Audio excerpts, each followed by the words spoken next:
Tauck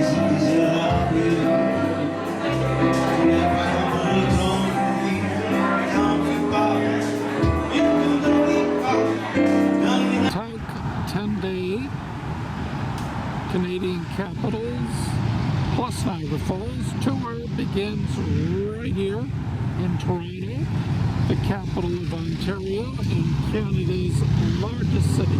It's time for the first event of the Tauck tour, dinner at the Royal Ontario Museum in the University of Toronto, right there. The suggested dress for men is evening casual with a jacket, and you can see I'm wearing a jacket. With armor in the background, we add hors d'oeuvres. Tuesday morning, beautiful no-cloud day, begins with a tour to the top of the 181-floor CN Tower. The CN Tower, rated number 18 in TripAdvisor, 18th most interesting thing to see in Toronto. It's an hour, and we will be arriving in 58 seconds and arriving at 346 meters or 114 stories, but the total tower is 180 stories or 553 meters. If you do have SkyPod tickets, you're just going to take an additional elevator up from the lookout level, and to go down to the exit, just make sure you're exiting from the glass floor. That's one flight of stairs below the lookout level. From the top, you can see the city of Toronto. Looking back towards the CN Tower and our hotel on the other side of that curved building, we check out the distillery district featuring the largest distiller in North America in the 1830s, Guderheim and Wirtz, Scotch and whiskey, and lots of quaint stores now. And now for some lesser sights of Toronto. This is the Toronto Bank, founded in the 1830s, the first bank in Toronto. Lots of on-street dining on this warm high 60s day. There are a few, but very few parks here in downtown Toronto, mainly buildings.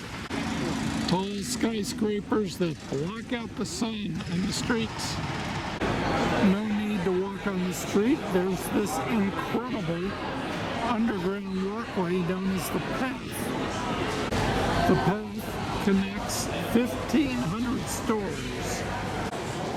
One can easily get lost in this maze of stores. 16-mile maze. Then one goes up to street level and finds out where one is. We are staying at the Royal York Hotel, which is surrounded by the taller buildings across from the railroad tracks, but it's on the right side of the tracks. At one time, this was the tallest building in the British Commonwealth. And if there weren't all those tall condominiums in front of the hotel, this is the view you could have from the Royal York that they had in 1929 when it opened, of Lake Ontario. From Toronto, we next go to Niagara Falls. A bright and very warm Wednesday morning. And there is the American side of the falls. There's the Mist of the Lake boat we'll be on soon enough.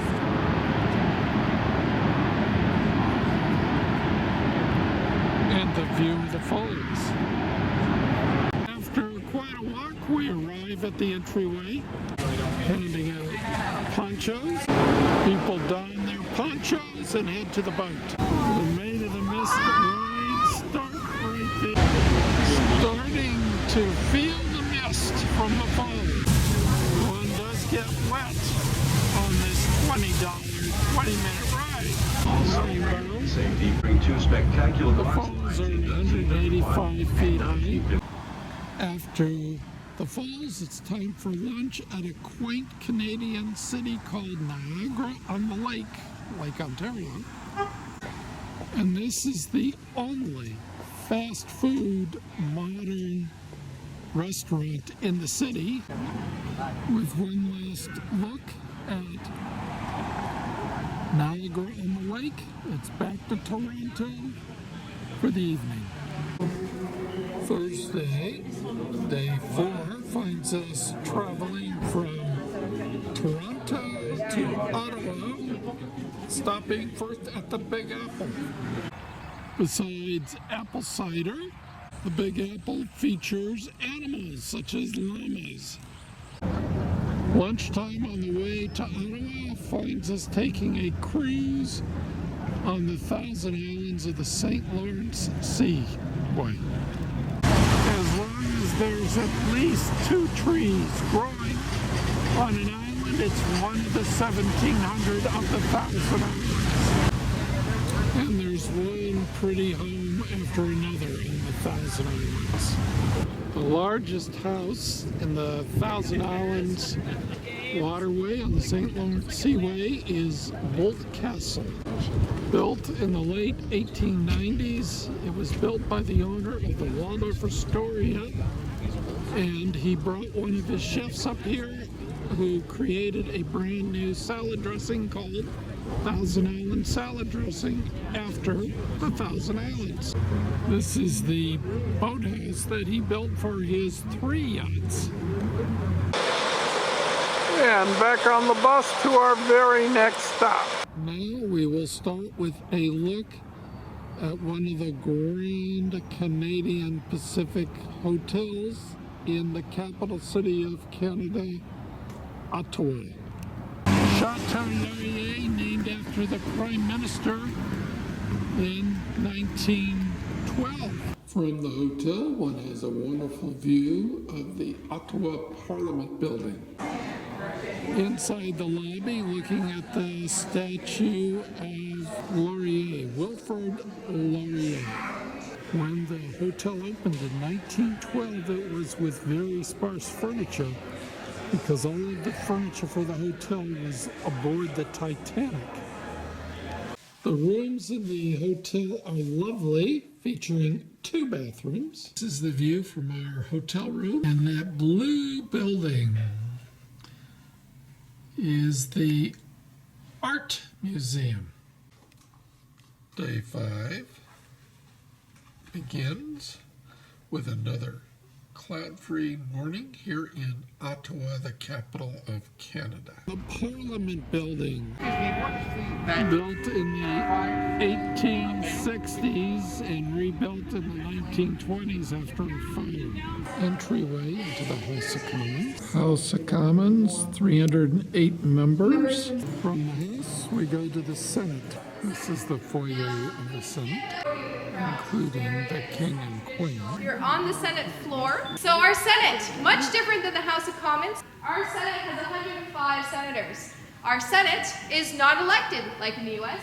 It is appointed. This is the Parliament with the House of Commons on the left and the Senate on the right. And one could take an elevator to the top of that tower in the middle, looking over Ottawa and the Ottawa River. Right near the hotel is the Byward Market, and because it's almost Halloween, pumpkins are out. The beans look like French fries. As befits the capital of a country, Canada, there are monuments everywhere, including this one, the Tomb to the Unknown Soldier. Ottawa to Montreal begins with the Notre Dame Basilica, the site of a wedding. This beautiful church was built between 1824 and 1829. This basilica is the second largest in North America at one time. It's at the top of Mount Royal, 687 feet, with a beautiful view of downtown Montreal in the distance. And that is the Olympic Stadium. Day 7, Montreal, Sunday, begins here on the 17th floor of the Hilton Hotel. There's an incredible garden and very tall trees on the 17th floor. Oh man, you know, it's The really... least inspiring picture location in some time. There's nothing to see. The leaves in Montreal are turning. Like Toronto, at street level, there are incredible views inside the building. This building won many architectural awards. An indoor ice skating rink. In front of the Molson Bank of Molson beer fame is a Bixie stand, a bike taxi. So one buys appetizers and takes it to your table. Like that. This is the first public marketplace of Montreal. Montreal has something known as the 1% law, where 1% of all taxes has to go to sculpture, such as this marvelous piece of work, whatever it is. Horseback rides available. This is a very famous building in Montreal, built by the guy who also built Detroit. The M stands for Mooson. Rue St. Paul is the first street in Montreal, full of shops now. With a look at the flag of Montreal, it's time for dinner at this restaurant, the other side.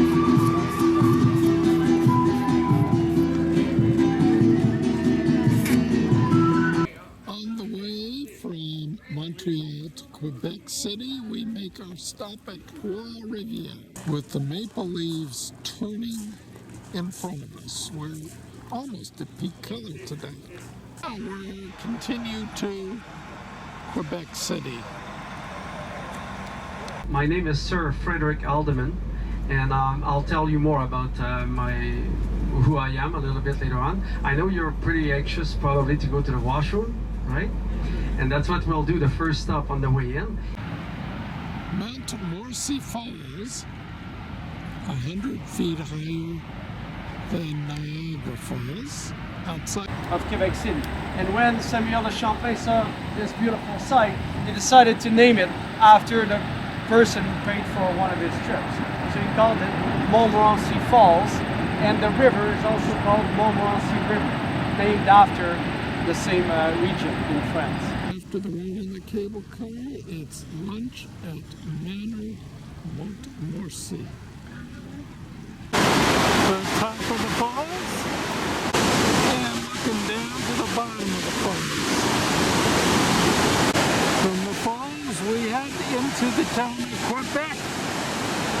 Day 9 begins in the old town of Quebec City. And there is Hotel Frontenac above us, and the funicular. This is the fortifications that the French had against the British. This is the famous mural. This mural was painted in 1999, and it shows a scene in the city of Quebec, a 3D mural. There are incredible numbers of tourists here in the old city. There are people playing music everywhere along the street. This is the major shopping street, restaurant street of Quebec City, Rue Jean-Louis. Quebec City is the only city in North America with a complete wall around the city, the original walls. These walls kept the British out until the French decided to go out onto the plains of Abraham in 1759 and lose a battle in 20 minutes. At the top of the wall, one sees the Parliament of Quebec, and the walls are walkable 3 miles around, but there will be lots of detours. And the maple leaves are in full color. As the sun sets on day 9 in Quebec City, and the piano player plays at the Tauck farewell party, it is time to bring this video to an end. A very interesting Canadian capitals plus Niagara Falls tour.